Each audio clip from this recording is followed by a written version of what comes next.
Hi, welcome to 4 Tips to Connect with Journalists on Twitter webinar event.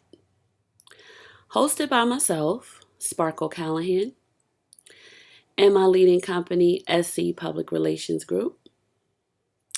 Again, welcome.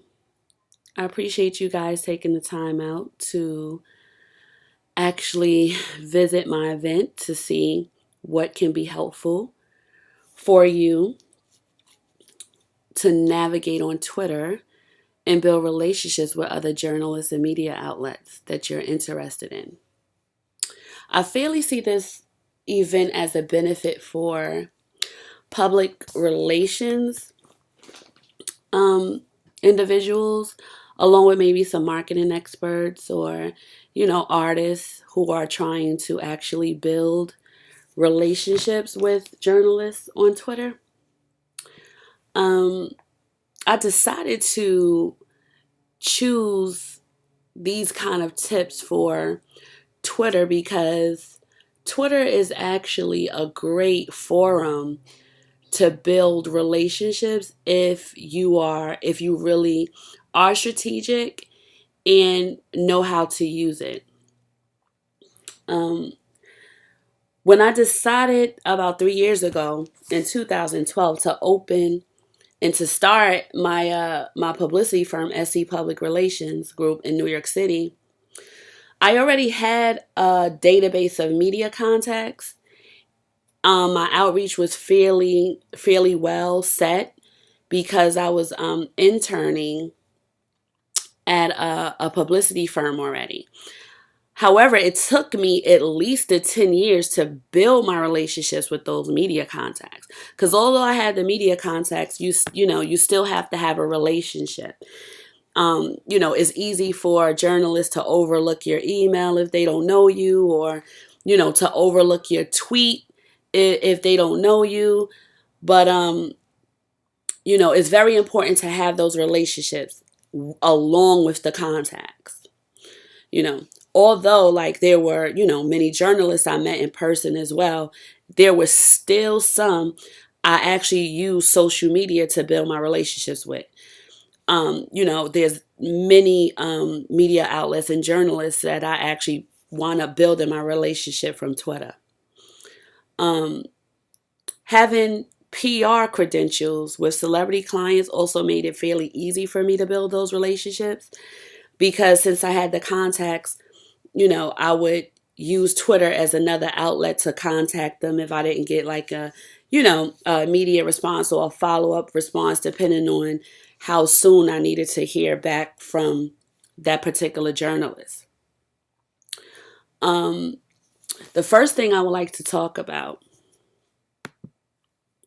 is, of course, before I get into that, this webinar will be at least 10 minutes and it will focus on those 4 tips to help you guys and others connect with journalists on Twitter.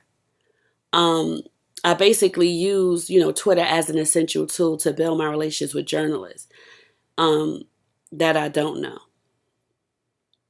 So this is just a little introduction of me, a photo of myself and my logo of my company, and we can begin. Tip 1, follow the journalists on Twitter. You must click the follow button on Twitter and follow the journalists you are interested in connecting with. It can be a complete disaster to a public relations professional, to a marketing expert, to someone that's just trying to make a connection with the journalist, to, start a conversation with the journalist and you're not following them. It's almost like, I don't know, what should I say? It's almost like as if you're not being sincere enough. Because if you're really interested in a journalist, of course, and you both guys are in the same career path, as far as you being a publicist, you both kind of like build off of each other with, you actually give angles or, stories to the journalist and, they need you and you need them. and you're not following them, it's almost like, it doesn't seem that genuine or sincere. So I definitely recommend that before you begin to build that relationship, that you make sure that you click the follow button and you follow them.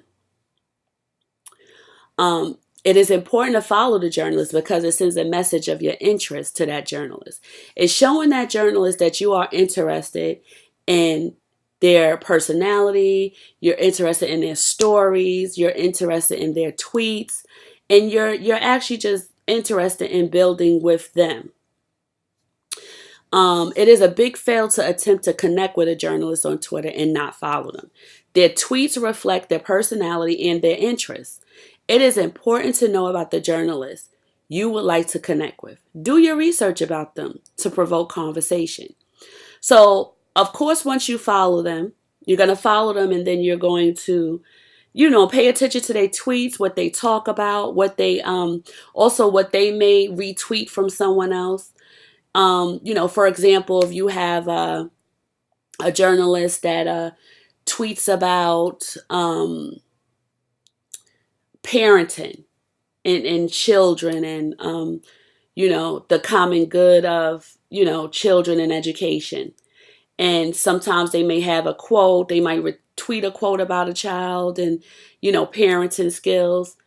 That's also your interest because maybe you have kids and you can probably infer that that journalists have kids or, very close to their nieces or godchildren or something of that nature. You could begin to see what kind of personality and what interests them.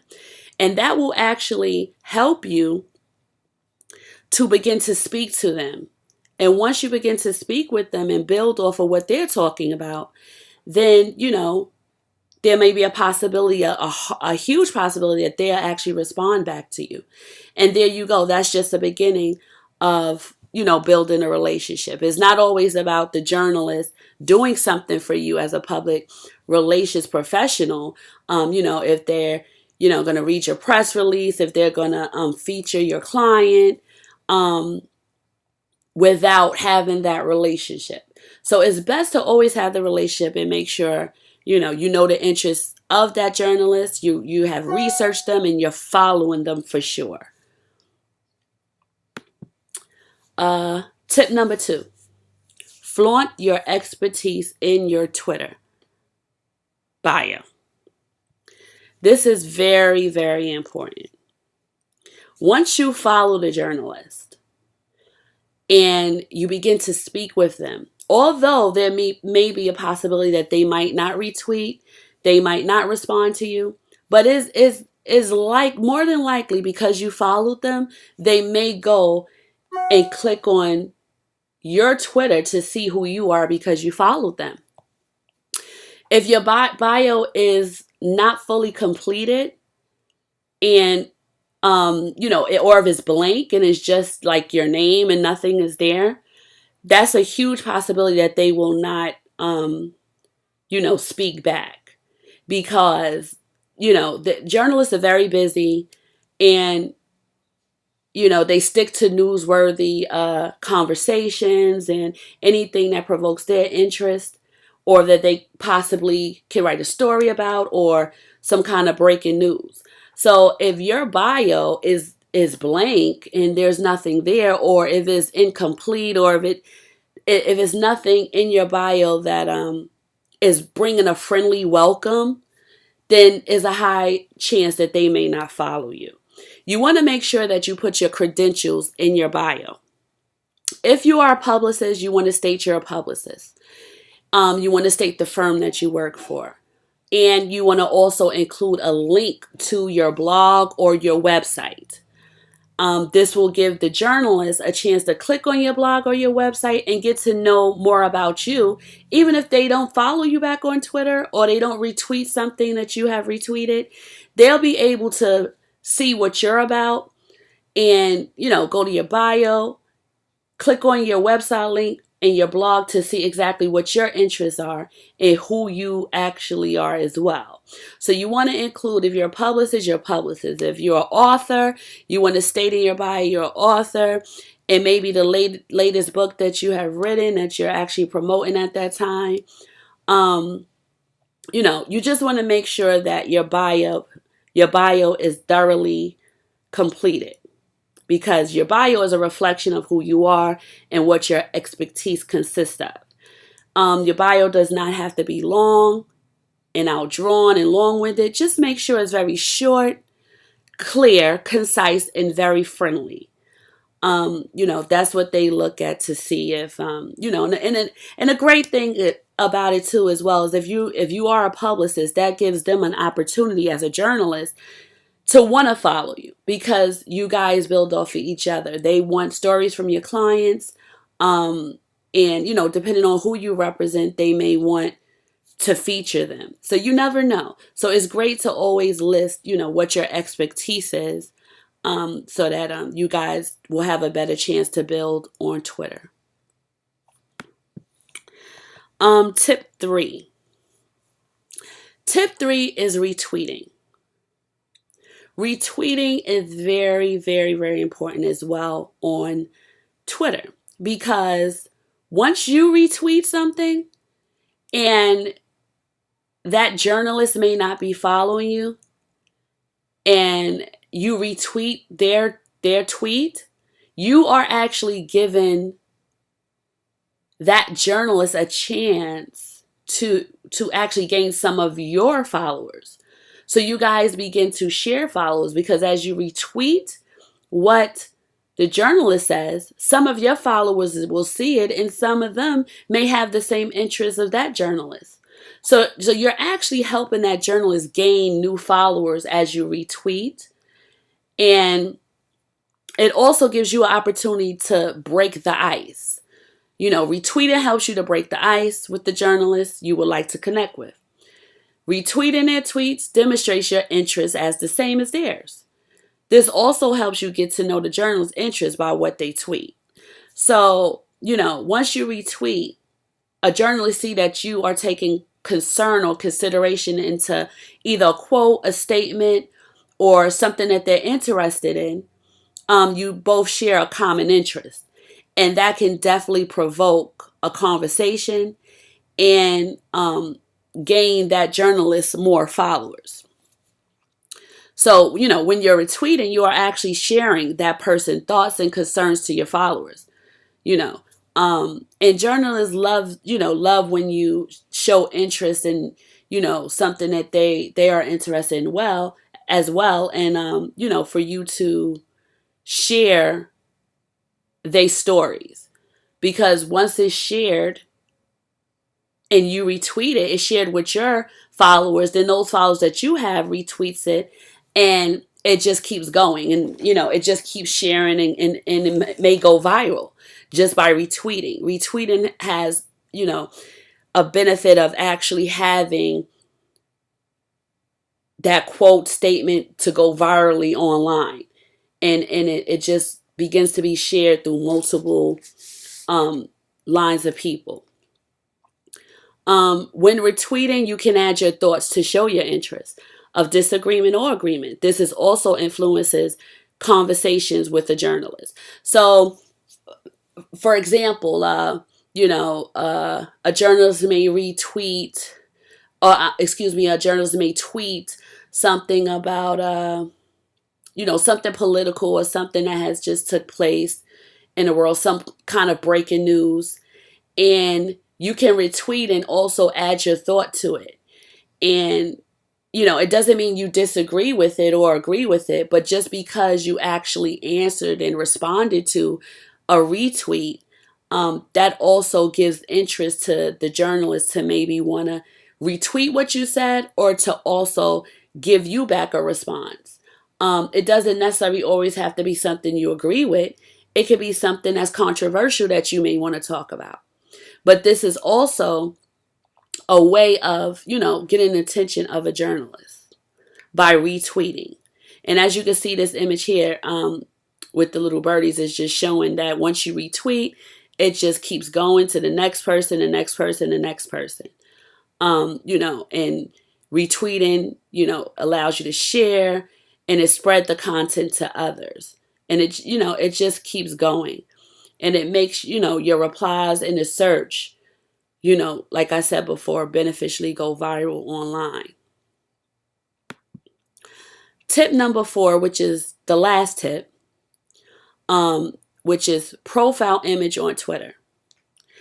This sometimes really used to, how can I say it? It can be very, it can make you, it depends. Remember, your image online matters.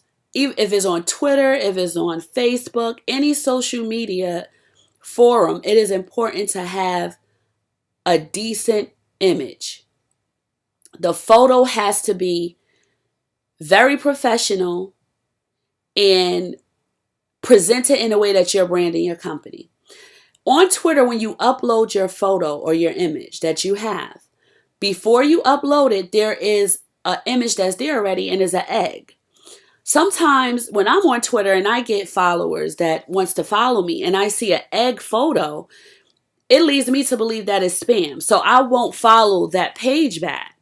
But if I see a professional photo and image with a completed bio, and then I see a website link, and I see a professional photo with a great background, not a logo going across it or anything like that, then that leads me to believe that this person is real. This is a real page. This is an active page. And this is someone that is taking interest in me and would like to build with me.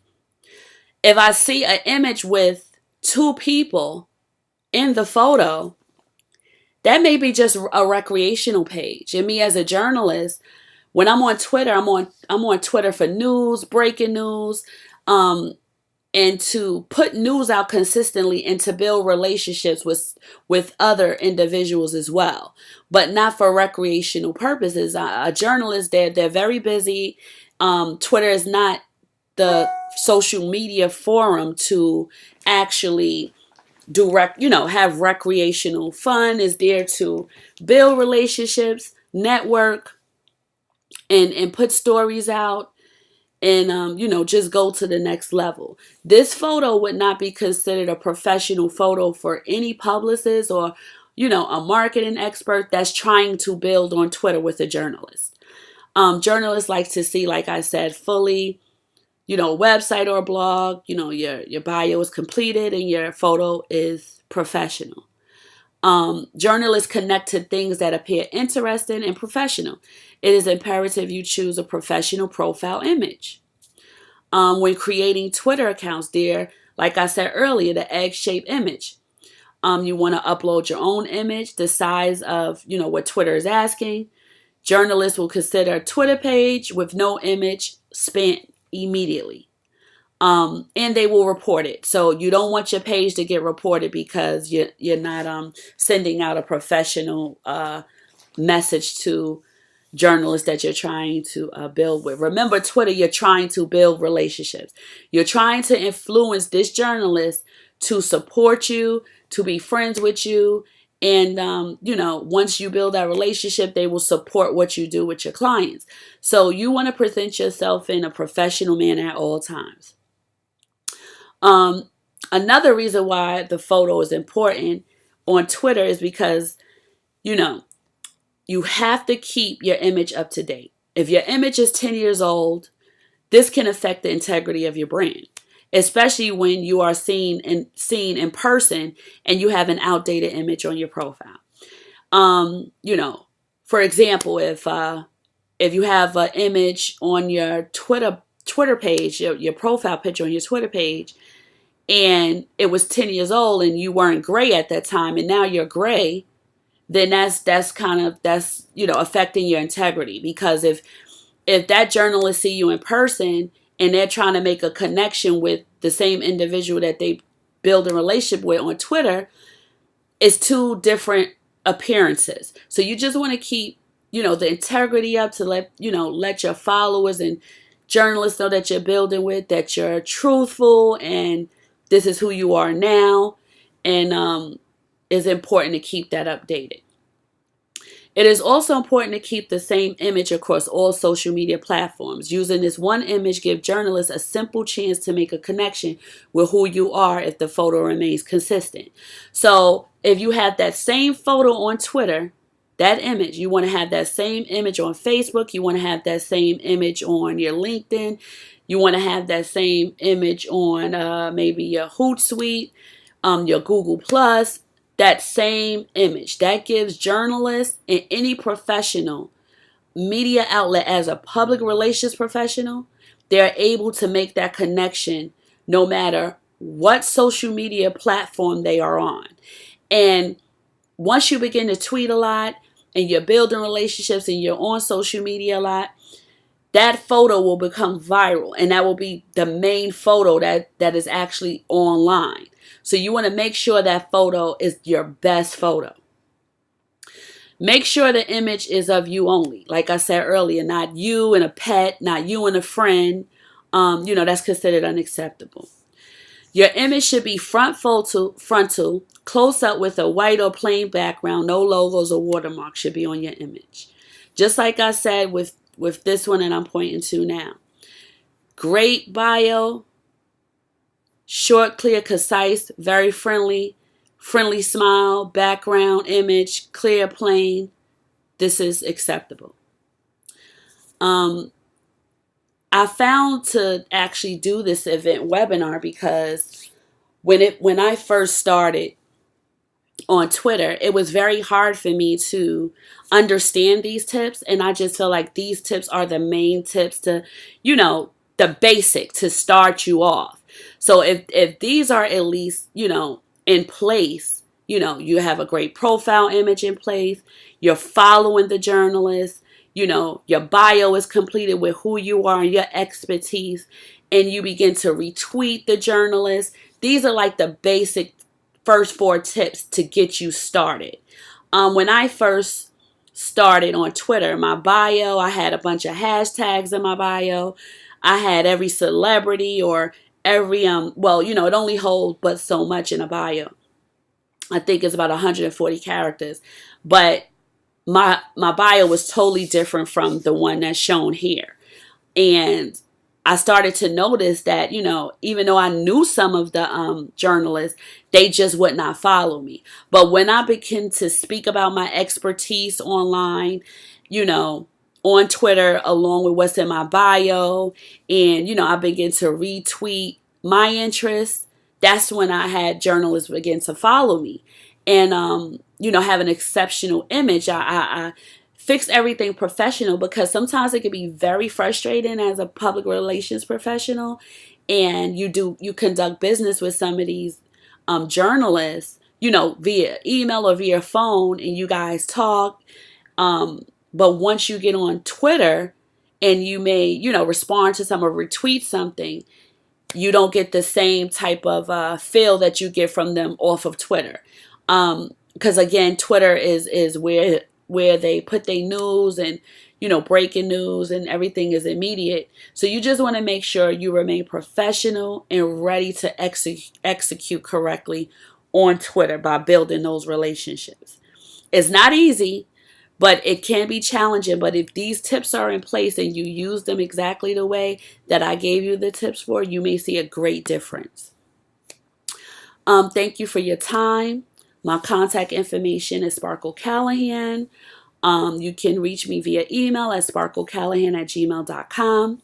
My Twitter is Sparkle Callahan. My Facebook is Sparkle Callahan. And my Instagram is Sparkle Callahan as well. My phone contact is 646-322-0376. I hope that this webinar did serve its purpose for you. And if you have any further questions for me, feel free to hit me up with my social media, via email, or by phone. Thank you, and have a great one.